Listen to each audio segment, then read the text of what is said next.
Have you ever stopped to wonder if everything we believe about the Lakers' future has been secretly sabotaged by the last person we'd suspect? And what if an icon's smile was actually hiding a mistake that could cost an entire dynasty? Have you considered that the key to unlocking another championship run might hinge on a homecoming nobody dared to imagine, yet now has the entire basketball world buzzing? Welcome back to Lakers News Fan Report, where we break down every whisper, rumor, and revelation with the intensity of a championship game. And today, we're diving into a bombshell that could reshape the purple and gold landscape. Word is out that Lonzo Ball is confirmed to return to the Lakers next season. Smash that like button, subscribe to Lakers News Fan Report, and turn on notifications so you never miss an update. The chatter began when Sports Insiders reported that Los Angeles has its sights set on adding the dynamic playmaker off the bench, and Lonzo Ball's name has surfaced as the prime candidate. Picture this: Lonzo, the hometown kid who dazzled in his rookie season with jaw-dropping court vision and lockdown perimeter defense, slipping back into a Lakers uniform. Could this reunion, once dismissed as improbable, actually be the spark that reignites a dormant bench unit and adds a cerebral dimension to Frank Vogel's rotations? It all kicked off when a leading NBA reporter hinted that the Lakers, while recalibrating their championship blueprint, had quietly explored the possibility of bringing back their former second overall pick. Sources say the front office has weighed Ball's health history, those nagging ankle injuries, and occasional knee tweaks against the tantalizing upside of his pass-first brilliance and defensive versatility. He's a guard who led the league in assist-to-turnover ratio as a rookie, averaged nearly 7 assists and 6 rebounds per game, and shot over 41% from three. Is it possible that a matured Lonzo, now armed with 2 full seasons of professional development and advanced medical care, could reemerge as one of the NBA's most efficient facilitators? When Lonzo first arrived in Los Angeles, his impact was immediate and electric. Night after night, he orchestrated fast breaks with laser outlet passes, rotated his feet on defense to snuff out isolation plays, and connected with LeBron James and Anthony Davis with uncanny precision. Fans still reminisce about those highlight reel dimes to rolling bigs and those chase-down blocks that lit up Crypto.com Arena. But that fairy tale season was cut short by injuries, and Lonzo moved on to new chapters in New Orleans and Chicago.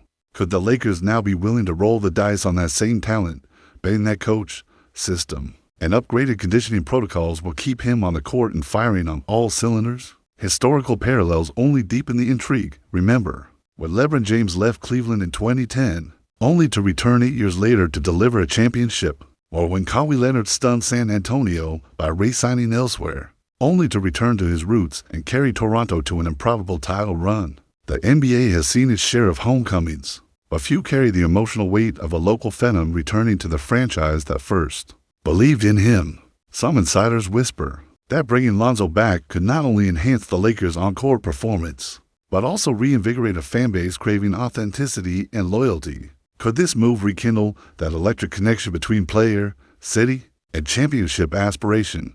Speculation is swirling around roster implications, with Dennis Schroeder's contract set to expire and D'Angelo Russell pondering free agency. The Lakers face a decision: chase another veteran shooter or gamble on Lonzo's unique blend of playmaking and defense. Imagine a second unit featuring Lonzo at the helm, igniting transition bursts and setting up catch-and-shoot specialists like Malik Beasley and Austin Reaves. Could this backcourt blueprint raise the Lakers' bench net rating from middle of the pack to top 5? Some analytics mavens predict a swing of 5 to 7 points per 100 possessions if Ball's assist percentages hold steady in limited, controlled minutes.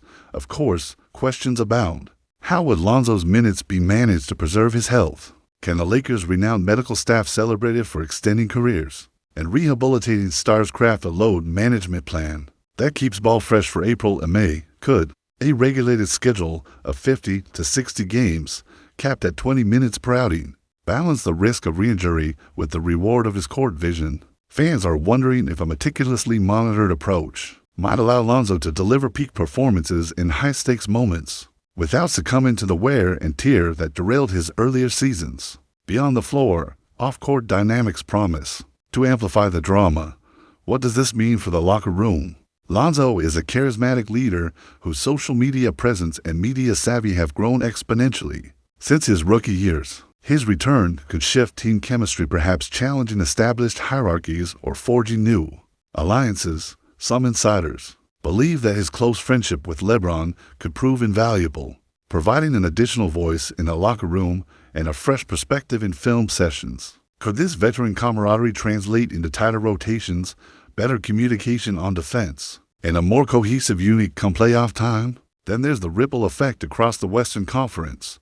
Rivals are already recalibrating their own plans. The Warriors, Suns, and Nuggets are rumored to be strategizing alternate matchups, knowing that a Lakers bench supercharged by Lonzo's passing and defensive smarts could neutralize opponents' second units and force starters to shoulder heavier burdens. Could this hidden edge the Lakers' resurrection of an erstwhile star tip the scale in a playoff series where depth is often the decisive factor? Fans are speculating if Sacramento's young guards will be daunted by Lonzo's defensive prowess, or if Portland's backcourt will be outmatched by his pinpoint passing on live broadcast. Social media has erupted with reaction.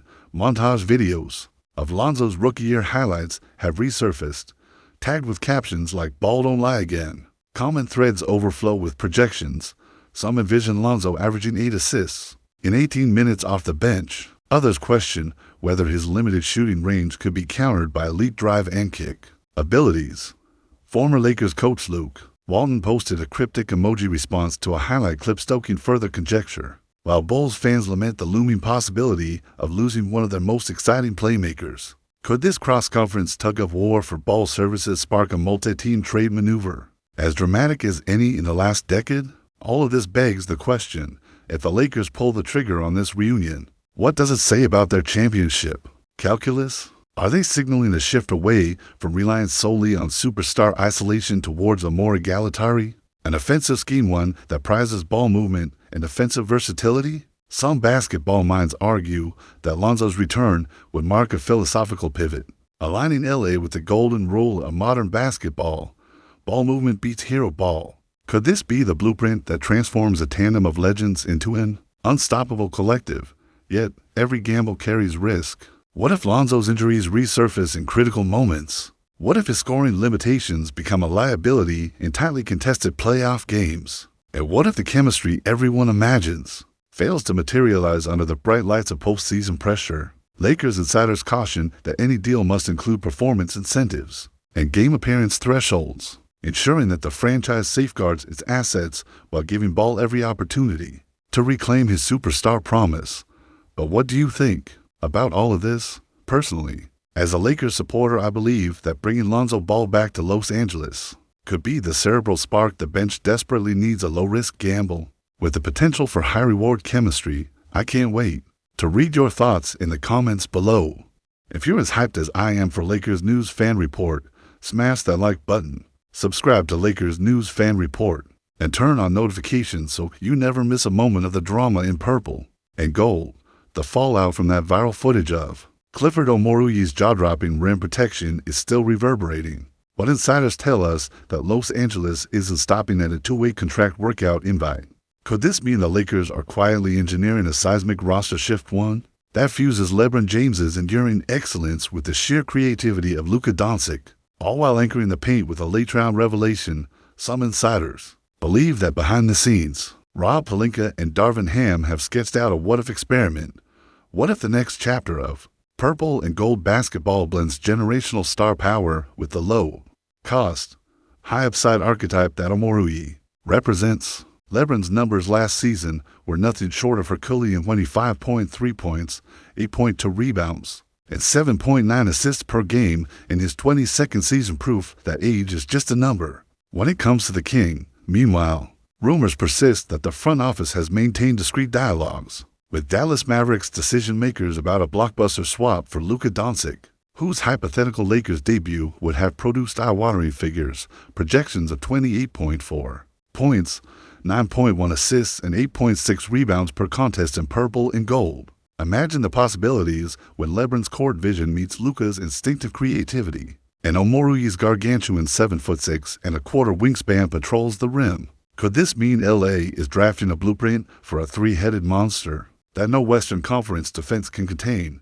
Roster construction puzzles abound. If Omoruyi secures a two-way deal, or even that slippery 55th pick, where does he fit on opening night?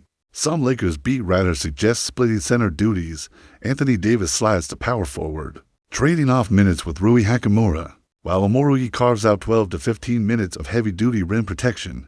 Is it possible that this shift allows Davis to roam the perimeter more freely, taking advantage of mismatches and mid-range pop-outs, while Omoruyi patrols the paint like a vertical sentry? Fans are wondering if this tandem could ignite a brand-new defensive identity, one that leverages ultra-switchable lineups and speckling shot-blocking anchors behind a core of superstar scorers.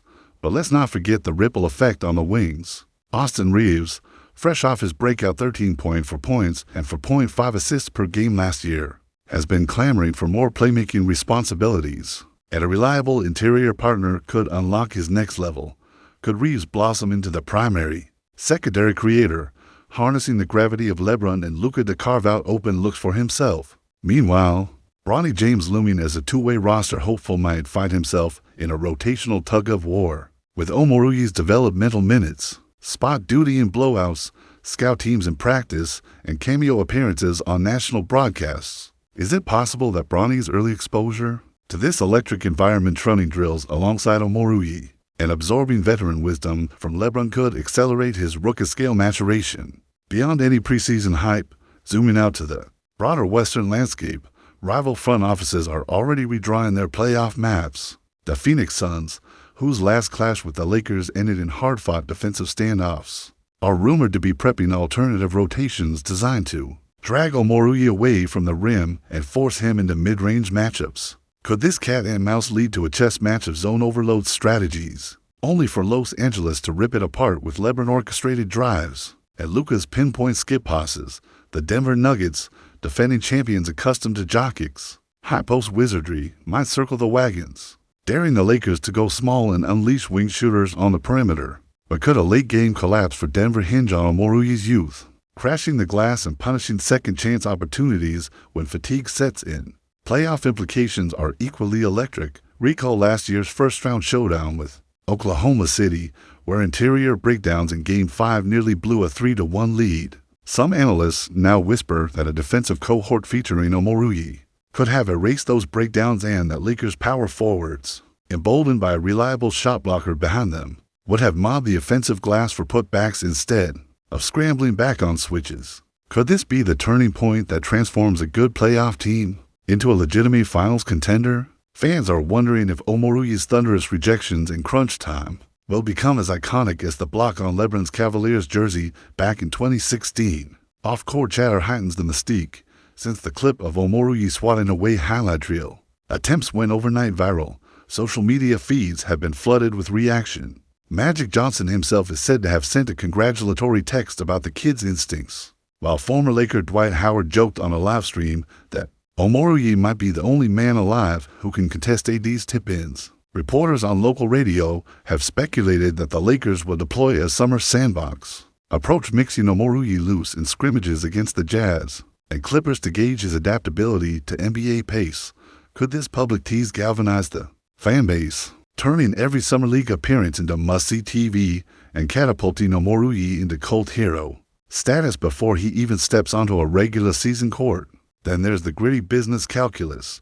A two-way contract carries near zero risk minimum salary, flexible roster maneuverability, but the reward of a multi-year bargain. If Omoruyi maximizes his potential, some insiders believe Pelinka's front office will structure guaranteed incentives, games played bonuses kicking in at 20, 30, at 40 appearances, and performance escalators for block rate thresholds. Could this align both sides' interests, ensuring Omoruyi chases every lob swat and contested rebound while LA protects its cap space? And if he triggers those escalators, could the Lakers pivot midseason, converting his deal into a standard contract that cements his role as the team's primary defensive specialist? Let's not overlook the human element.